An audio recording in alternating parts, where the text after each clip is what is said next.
Okay, welcome to this set of videos, or I'll try to keep it to one part, on colonial gunboat tactics. I'm going to cover in the first part the operational aspects and details regarding colonial gunboats, and then I'll go on to tactics and advanced tactics. Most of this stuff here is just a condensation of what the 4th Naval Division has experienced so far in deploying gunboats in Foxhole. So yeah, we will we'll start off there. So basic operational information. So this is for anybody that's brand new to the game or brand new to gunboats or brand new to 4th Naval. I'll just cover all the bare basic stuff of what all the ship equipment does and how we operate it here. So in terms of weapons, our colonial gunboat has technically three. So primary weapon is the mortar cannon at the front. It has around about a 260-degree or so firing arc. It has a blind spot in the rear, basically. This heavy mortar cannon is just basically a mortar that can fire direct fire mode from 0 to 45 meters, or around about there, and has an indirect fire capability of 75 meters to 100 meters. It can fire HE shells, shrapnel shells, and flares. We'll get to the inventory space in a second regarding the ammunition types. I've got a screenshot for that, but that's basically what the heavy mortar cannon does. Now we have two tripod mounts on the sides, and we can mount any kind of tripod weapon on them. So those are the three weapons. Now the tripod weapons that are mounted on the side mounted weapons, they have a firing arc of around like 110 degrees or so. It's not exactly 90 degrees. It's a decent firing arc that they have, but it's only mainly to the side, basically. I'll illustrate it here in a second in the next slide. Regarding inventory, the gunboat only has inventory for ammunition. It doesn't have extra space for stuff like fuel or BMATs or anything like that. It's just purely for ammunition. Now, there are 5 basic ship positions on the Colonial gunboat. They are the helmsman, the captain, which usually is in the spotter position, that's right next to the helmsman, the heavy mortar cannon, and the 2 tripod guns on the side. In 4th Naval, we have a 6th role, which is a watchman. We'll get to that in a second. Regarding crew equipment, the only real thing that you can take is a flak vest. It helps slow down the bleeding rate if your character gets hit. But it's very, very rare situation that it gets used. Something most of the boys use here. It gives them the sense that they are slightly more protected, when in reality it doesn't really do any real damage mitigation, especially against naval fire. If we're talking mortar cannons or large artillery stuff, it's not going to save you. But it does help. It does help. There's been quite a few times where people have survived because of the slow bleeding rate, but it's pretty rare. Now we'll go on to this screenshot here so I can illustrate. So we'll start with the employment of the weapon systems. So we'll start by just illustrating one side here regarding the tripod weapon and the mortar cannon. So these are the arcs of fire, basically, the important arcs of fire. The Colonial gunboat has the advantage of when it engages broadside on, you can deploy 2 weapon systems, whereas the Warden gunboat, they can't do that. They only have the advantage in the direct front or the direct rear. But for us here with the Colonial gunboat, on either side, in this case here I'm illustrating the right or the starboard side, it's the same on the left-hand side. There's an overlapping arc of fire right here. It's just basically the entire side of the ship. The tripod weapon can't shoot direct front, and it can't shoot direct rear. And this brings up the very important point regarding colonial gunboats, is that we have a weak spot. We have a blind spot in the rear where we have no weapons that can engage enemy targets, basically.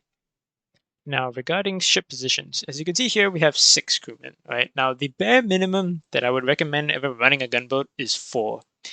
And the reason behind this is that it's very rare that you get into a situation where all of your guns have targets to shoot at, basically. Usually it's only one side where the engagement happens, and usually the enemies only come at you one at a time or so. But the bare minimum is 4, so you need a helmsman, the captain, the heavy mortar cannon gunner, and at least one side gunner. Basically, the side gunner just switches the roles depending on where the target is, either to the left or the right. And that's the absolute bare minimum that you should have. Here at 4th Naval, we ideally try to run 6 per gunboat, and the 6th man here is what we call a watchman. Now, originally, the watchman was there to provide extra situational awareness, but what we found is that if you use binos in the way that we try to deploy them, if you extend your bino range all the way to the maximum and the gunboat is moving, it's very easy for you to get glitched out in the game. You just sort of like lose control of your character, and sometimes you just disappear from the screen. Whereas in reality, in the code, you're still on the ship, but no one can see you, and you can't do anything or act. What it evolved into was when we started doing multi-ship operations. The 6th man here is the watchman. His role is basically just to carry the radio backpack on him. Having the ability to transmit your position on the map, especially when you're trying to coordinate multiple ships, or if you're just out in the open ocean, it's very, very useful, very, very helpful, especially to all the ship commanders. You can still try and use binos to help keep situational awareness, but you have to be really careful, basically, not to try to extend it all the way out and try and make sure you don't get jumped overboard. If you stand near the edges, happens many times. People just fall off the ship for no reason. The game just glitches them out. So yeah. The other reason as to why you don't want to run any more than 6 is that the crewmen sort of become redundant. They don't add anything to the ship's capability. More often than not, once the shooting starts, anyone who's not on the ship position just immediately gets blown to pieces. Because you get cover if you're in one of these ship positions. Not so much for the 2 side gunners, but they still get more than if you were just some nobody standing in the middle of the ship. What I can say is that you actually can get cover if you stand on the sides of the ship here. So next to the mortar cannon and next to the bridge area, you can get full cover basically. And if you're standing, let's say, on this right-hand side here, and someone's shooting at you from the left side, you get full cover. You're pretty safe in that position. And if you're a watchman or any other passenger, you can also stand directly behind the captain here and crouch. That gives you a decent amount of cover from the side panels on the bridge here. But from the direct rear, yeah, you and everybody else here is done for basically. But these are certain areas where you can get a lot of decent cover if you're on a gunboat.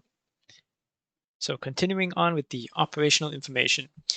In order to conduct at-sea repairs, this means you're out in the open ocean away from any dry dock or navy pier or shoreline, whatever. You're in the open ocean. You can't repair the gunboat whilst you're on a gunboat. Now, during the dev branch, you were able to repair the gunboat from another gunboat. But as far as I know right now, going into update 55, you can't do that anymore. Or that wasn't a thing even in War 108. You can't repair from another gunboat. If you want to do at-sea repairs, you have to either bring a barge or have a base ship nearby. These are the 2 types of ships that we know confirmed from experience you can do the at-sea repairs. Pretty sure, yeah, nothing else comes to mind. But that's something you want to keep in mind if you're operating gunboats out at sea for long extended periods of time. This part here is very, very important. Members can't be encumbered on a gunboat. If they are, the helmsman gets a error message saying that someone on the ship is encumbered and they are no longer allowed to move the ship. This occurs usually 2 points. So the first point is during the early days when we try to operate full-time medics on gunboats, they would accidentally pick up a down crewman, and that would encumber them, and then that would stop the ship in the middle of a fight, which is very, very bad. That's one case that we've seen happen. And in the other cases is when people are exchanging items on the gunboat. So regarding exchanging items on the gunboat, you have to make sure that the gunboat is not moving. Otherwise, the item just like slides off the ship as you're moving. And you have to be really careful with the inventory space, basically, because If someone gets encumbered and all of a sudden you get jumped, you're in a very bad position at that point. So that's something to keep in mind here. Now the max player limit, I'm pretty sure is 9. It could be 10, but it's around about that area. And basically the same thing happens. The helmsman gets an error message saying that there's too many people on the ship, and he's unable to move the ship until people get off. So that's something else to keep in mind here. Now in Fourth Naval, the rule that we have is that whoever's on the port side gun is the dedicated medic. But in our experience, it's very limited in the world of medic because people just straight up just die. Once the shooting starts, if you get hit, you're dead. Yeah, people do get just injured enough and start bleeding, but it is usually very easily rectified by just having an extra bandage on yourself. It's usually not really up to the medic to heal people. The one case in which we did encounter a situation where it is important to have a medic is that if you get hit and the helmsman is bleeding, we can't afford to have the helmsman leave his position, especially in the middle of a fight. That's when the medic comes into play and that helps out basically. Um, but other than that, you don't want to bring the medic along for trauma kits or anything like that. If someone gets downed, he's downed. We'll go pick him up later when he respawns. And yeah, the priority just make sure the driver doesn't bleed to death. Now, going on to more operational information regarding the tripod weapons. So here I have a screenshot of the ammunition inventory space on a gunboat. So as you can see here, HE shells 100, shrapnel 100, flares 30. That's the base stuff. Now, once you start putting tripod weapons, that's when these items appear. So in this case here, you can see one of the ammo slots. It's 13 clips out of 15 for one of the 20 mil ADRs that we've mounted here. Now, the mistake that we made at the very beginning, and it still confuses quite a few people, is regarding when you're prepping the gunboat, it only fills up one inventory space at a time. So originally we thought, oh, it's only loading it one at a time. We have to load up everything. That's not true. So long as one of the inventory slots is filled, if you try to reload the tripod weapons, it takes from the same shared pool. So for example, from this screenshot here, if we had to load both of the ATRs, they would pull from this one inventory slot. It would go down to 11, and both guns would be loaded. So that's what it means here by a shared ammo pool here. You don't need to load both up all the way to the maximum. Now, if you are going to mount a weapon, I recommend it is always an ATR. It's the go-to weapon for anything naval related. It melts enemy gunboats. It one-shots motorboats as well. Dishes a ton of damage to barges. Yeah, once ATR is attacked, you can go for that. The 30 mil is the second best for two reasons. So the first one is that usually the 30 mil ISG gets teched first, like a day or two or so. So in which case then you want to go for that because in terms of damage output, it's quite similar to the ATR, but not as effective. Doesn't get the armor penetration values. The second reason why you'd want an ISG is it's HE damage, right? So against enemy structures like pillboxes and garrisons, combine that with the mortar cannon, you can do a pretty decent amount of damage to a coastline defenses. But I wouldn't recommend that. I wouldn't recommend deploying the gunboat for the sole purpose of shore bombardment. In our experience, it's just not as effective, and especially when you go into the late game, you're better off with a destroyer or a battleship doing that and just screening them against threats. So yeah, that's what we learned relating to this department here.